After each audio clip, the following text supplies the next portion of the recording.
Selamat datang para mahasiswaku sekalian. Selamat bertemu di pertemuan ketiga ini di pembahasan mengenai model pengambilan keputusan. Nah, dalam kehidupan kita sehari-hari, setiap kita melakukan kegiatan, pasti kita akan dihadapkan dengan yang namanya keputusan. Jadi kita mau melakukan apapun, pasti kita akan dihadapkan dengan keputusan. Kita mau melakukan mau pergi ke tempat si A, itu merupakan hasil keputusan. Kita mau pertama kali melakukan misalnya menonton TV. Nah, itu adalah hasil dari suatu keputusan.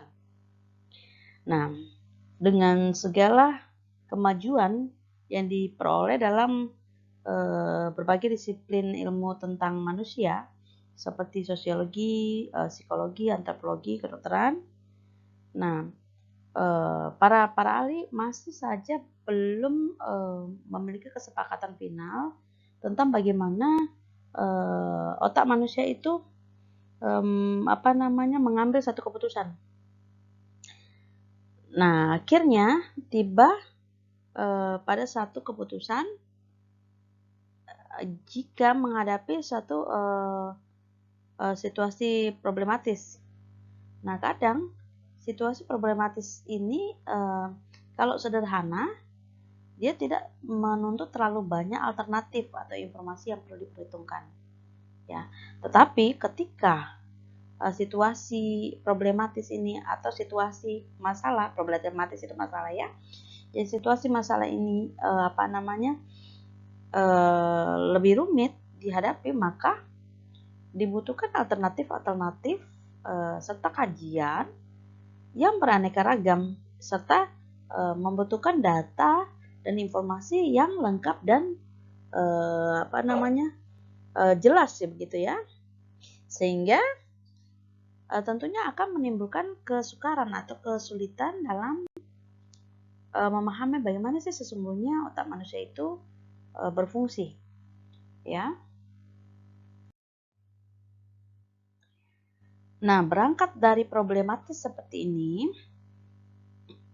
akhirnya para ahli itu terus berusaha untuk mempelajari berbagai pendekatan-pendekatan dan serta cara atau model yang bisa digunakan dalam membantu para pengambil keputusan itu untuk melakukan atau mengambil suatu keputusan, baik itu keputusannya berhasil ataupun tidak, ya. Nah, khususnya dalam menghadapi situasi permasalahan yang kompleks ya atau yang rumit, sehingga akhirnya muncul model-model pengambil keputusan. Nah, yang akan kita bahas pada pertemuan ini. Ya, jadi sangatlah penting untuk mengetahui apakah satu keputusan itu baik diambil atau tidak. Nah, di sini pada dasarnya terdapat dua cara untuk melakukan penilaian dari satu keputusan yang kita ambil. Nah, untuk melakukan penilaian tersebut, kita bisa menggunakan penilaian dengan pendekatan yang sifatnya pragmatis, di mana penilaian ini melihat hasil yang dicapai. Jika hasil yang dicapai itu sesuai dengan harapan atau keinginan, maka keputusan yang diambil itu dapat dikatakan sebagai keputusan yang baik. Sebaliknya, apabila hasil yang diperoleh itu tidak menguntungkan bagi si pengambil keputusan, maka dikatakan sebagai keputusan yang tidak baik atau kurang baik. Nah, menggunakan pendekatan pragmatis ini berarti menjawab pertanyaan yang sangat fundamental, yaitu apakah hasil yang dicapai, apakah hasilnya menguntungkan bagi organisasi atau tidak. Ya, sehingga untuk menjawab pertanyaan tersebut, nah ada beberapa tolak ukur yang dapat membantu dalam kita memecahkan masalah tersebut, yaitu melihat dari mutu keputusan. Nah, apakah mutu keputusan ini diambil dengan menggabungkan antara rasionalitas dan kreativitas. Kemudian apakah sudah dipertimbangkan alternatif yang wajar ya, yang relevan. Jadi apakah sudah dilakukan pertimbangan terhadap alternatif yang relevan tersebut, begitu. Kemudian apakah ada informasi yang relevan itu masuk akal ya, yang bisa diterima secara umum gitu, yang bisa dibuktikan dengan adanya data-data. Nah, apakah tersedia informasi yang relevan? Mutakhir itu update, dapat dipercaya, serta lengkap sebagai dasar dari melakukan analisis. Kemudian, apakah sumber daya yang dimiliki itu sudah dimanfaatkan secara ekonomis? Dan apakah keputusan yang kita ambil ini bisa dilaksanakan gitu, bisa dijalankan atau nggak mustahil begitu ya, tidak mustahil, jadi tidak mengawang-awang begitu, bisa dilaksanakan atau bisa dijalankan. Nah, kemudian pendekatan yang kedua adalah yang sifatnya prosedural, yaitu menilai proses atau tata cara yang digunakan dalam pengambilan keputusan. Nah, cara ini sekarang boleh dikatakan adalah cara yang paling populer karena sifatnya menyangkut model dan teknik pengambilan keputusan. Nah, yang dilakukan adalah menilai satu keputusan baik atau tidak didasarkan pada bagaimana cara dia mengambil keputusan. Nah, jika seseorang itu sudah ambil keputusan dengan cara mengidentifikasi, kemudian mempertimbangkan semua alternatif, kemudian melakukan langkah-langkah atau proses-proses dalam pengambilan keputusan, maka proses ini sudah dikatakan sebagai proses yang tuntas ya. Jadi kalau pragmatis itu dia lebih menitikberatkan kepada hasilnya, apakah hasilnya baik apa tidak. Nah, jadi pertanyaannya itu apa hasil yang dicapai, kemudian apa ya keuntungannya bagi organisasi. Itu kalau dia menggunakan pendekatan pragmatis. Tapi kalau dia menggunakan prosedural, dia lebih ke arah bagaimana cara pengambilan keputusan tersebut, jadi langkah-langkahnya, terlepas dari hasilnya itu baik apa tidak. Seperti itu ya. Sebenarnya banyak model pengambilan keputusan yang telah dikembangkan oleh para ahli. Namun dalam pembelajaran kita kali ini kita hanya menggunakan 2 model saja ya. Model yang pertama adalah model optimasi. Sasaran yang ingin dicapai dengan menggunakan model optimasi adalah bahwa dengan mempertimbangkan keterbatasan yang ada, organisasi itu berusaha memperoleh hasil yang paling mungkin dicapai. Ya, hasilnya itu bisa dalam bentuk bermacam-macam, seperti keuntungan bagi organisasi, ya, kemudian peningkatan penjualan, meningkatnya semangat kerja, meningkatnya kinerja karyawan, kemudian maksimalnya penggunaan waktu, ya, dan sebagainya ya. Ketika menggunakan model optimasi, maka ada kriteria-kriteria yang menonjol ya. Kriteria tersebut antara lain adalah kriteria maksimum, di mana kriteria ini didasarkan pada asumsi yang sifatnya pesimistis. Jadi keputusan apapun yang diambil, hasil yang akan dicapai adalah hasil yang paling minimum. Jadi maksudnya itu seperti kalau misalnya kita berjualan, taruhlah kita berjualan, jual jeruk lah. Nah, kemudian karena kita udah jualan jeruk, ternyata kita berpikir bahwa kalau kita dijual di tempat si A, maka kita akan mendapat keuntungan yang tinggi. Begitu kita sampai tempat si A, ternyata banyak juga orang yang berjualan di sana begitu ya, jualan serupa, jualan jeruk. Nah, otomatis kan berarti ada persaingan ya, ada persaingan persaingan yang menuntut kita untuk harus bisa memaksimalkan jualan kita. Nah, akhirnya kita berpikir bahwa bagaimana cara kita supaya bisa menjual semua jeruk kita. Nah, kita kita berkeliling lah, kita dagangkan lah, berkeliling menawarkan ke setiap orang-orang yang lewat situ lah, dengan asumsi bahwa pahit-pahitnya kita bisa jual satu keranjang, walaupun kita punya 10 keranjang. Jadi sebisa mungkin semaksimal mungkin kita akan jual sampai habis 10 keranjang itu. Tapi pahit-pahitnya kita akan menjual setidaknya 1 keranjang. Jadi dia mengambil keputusan itu yang dia pakai batasan paling minimal lah ya. Nah, kriteria berikutnya adalah kriteria Maximax. Nah, kriteria ini lawannya kriteria Maximin. Dimana kalau Maximin itu menaruh standar paling bawah, nah kalau Maximin ini dia lebih optimis, dia menaruh standar paling maksimal ya. Jadi dia didasarkan pada asumsi optimistik, dimana keputusan yang diambil akan mendatangkan hasil yang maksimum. Jadi kalau misalnya kita sudah tahu bahwa kita berjualan jeruk itu di tempat yang ternyata rata-rata di situ orang jual jeruk semua, jadi persaingan sempurna ya, orang jual jeruk semua. Jadi kita berpikir bagaimana kita bisa menjual semua jeruk-jeruk itu biar laku semua. Nah, apapun usahanya dia akan dilakukan begitu. Jadi dia berpikir bagaimana memaksimalkan hasil yang didapat itu maksimal begitu.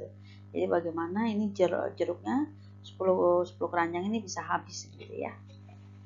Jadi dia lebih ke optimis. Kalau yang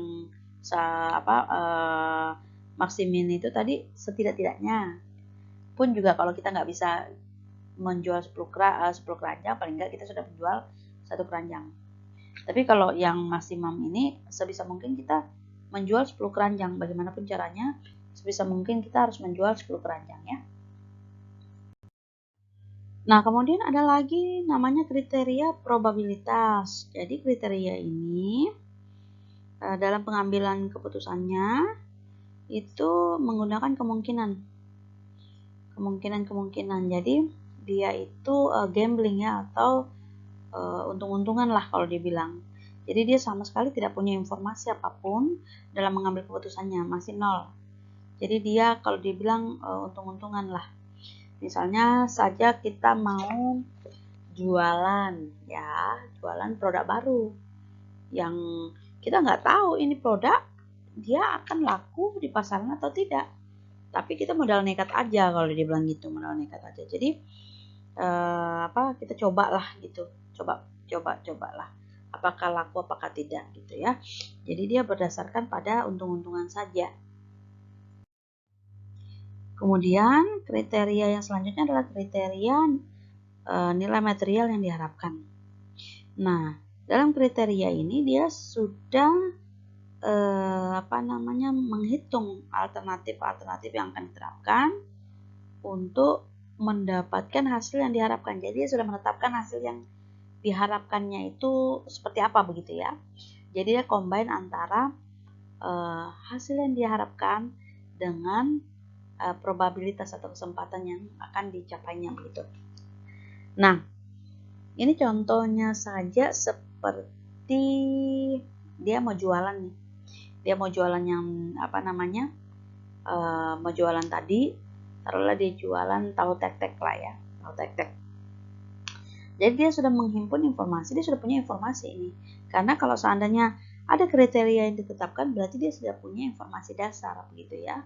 Jadi dia sudah menghimpun informasi bahwa di sekitar situ tuh tidak ada jual tahu tek-tek.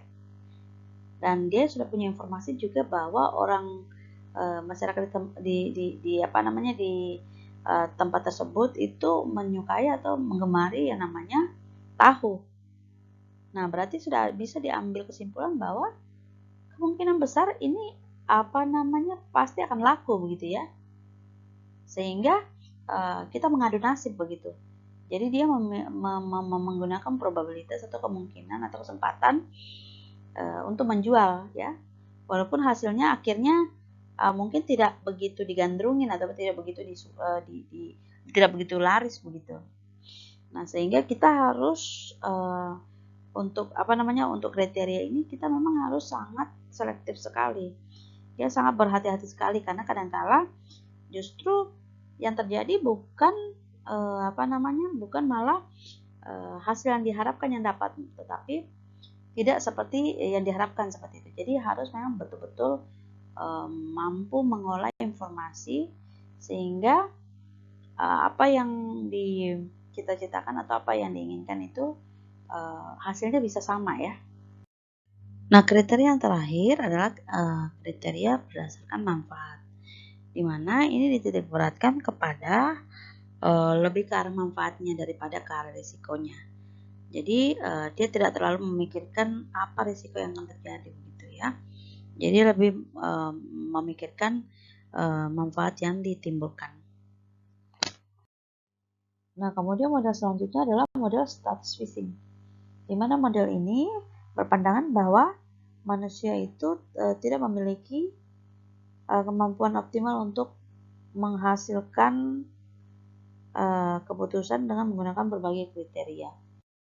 Ya, jadi tidak bisa dipungkiri bahwa ketika seseorang mengambil keputusan, ada yang tidak berpikir tentang alternatif apa saja yang akan dia pakai untuk mengambil keputusan itu. Terus kemudian data-data apa saja atau informasi apa saja yang dia perlukan. Bagaimana cara menganalisisnya, ya, sehingga dia bisa menjatuhkan keputusan apakah tepat apakah tidak.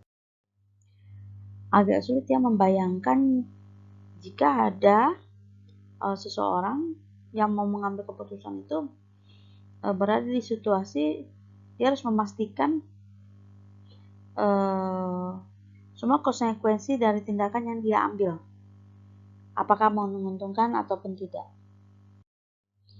Alasannya adalah memang tidak mungkin semua informasi yang relevan, yang mutakhir, yang lengkap, yang dapat dipercaya itu sudah tersedia semua begitu ya. Kemudian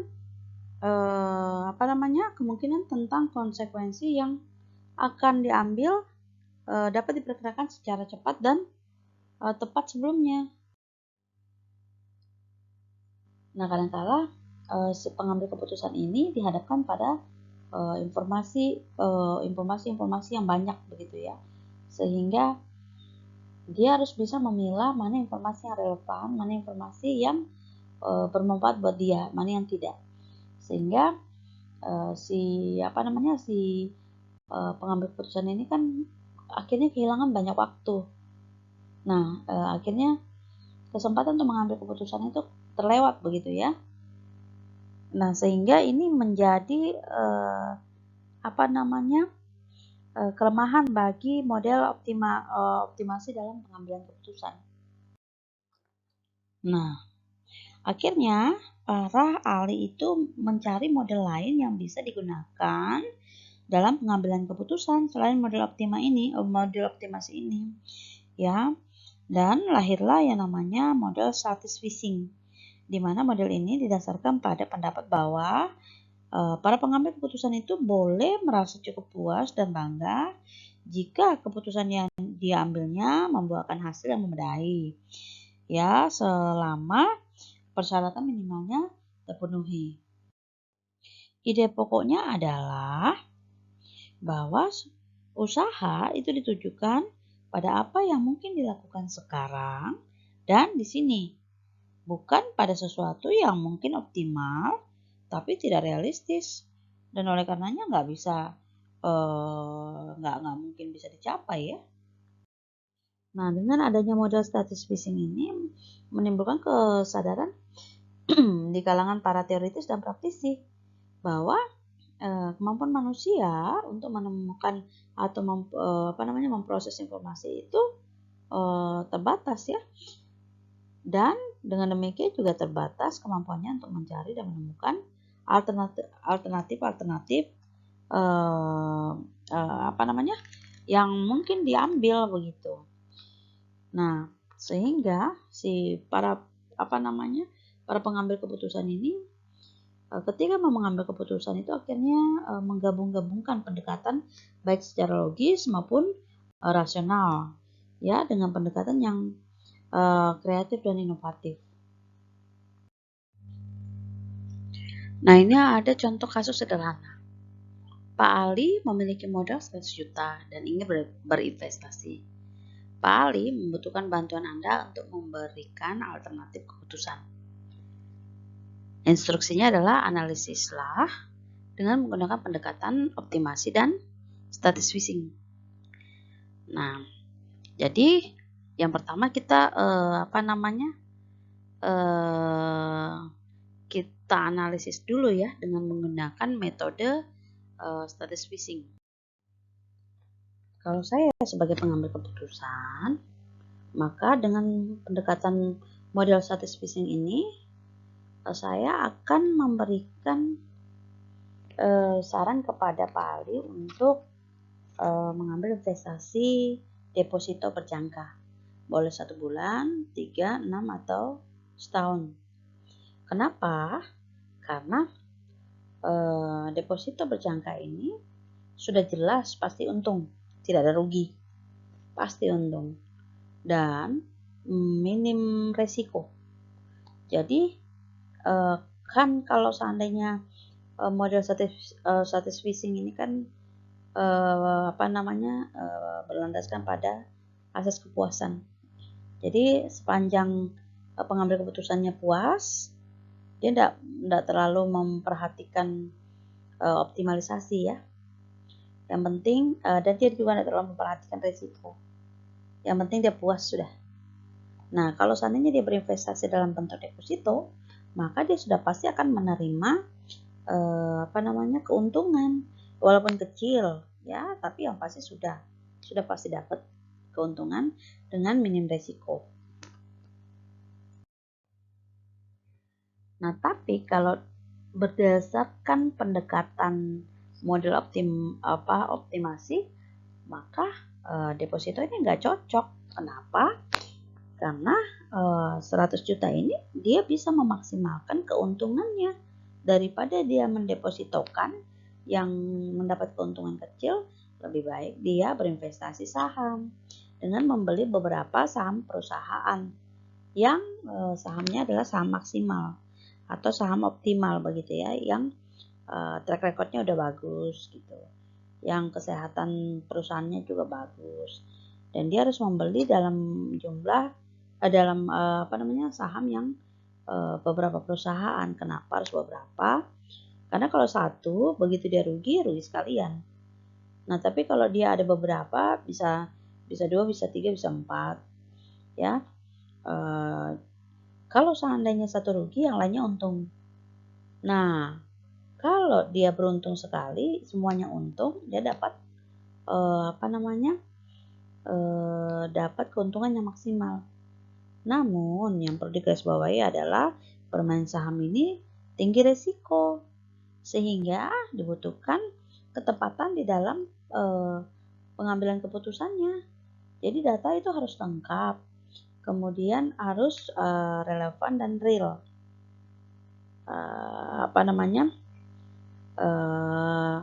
Kenapa harus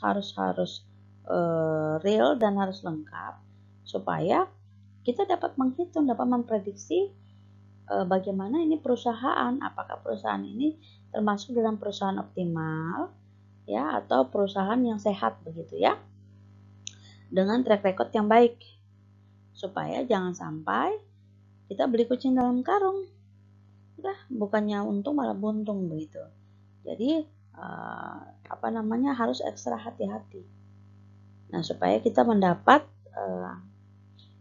keuntungannya lebih tinggi, keuntungannya maksimal, namun dengan resiko yang bisa ditekan. Baik, saya kira cukup untuk materi kita kali ini. Saya ada buka kolom diskusi, silakan berdiskusi di forum diskusi tersebut ya. Terima kasih.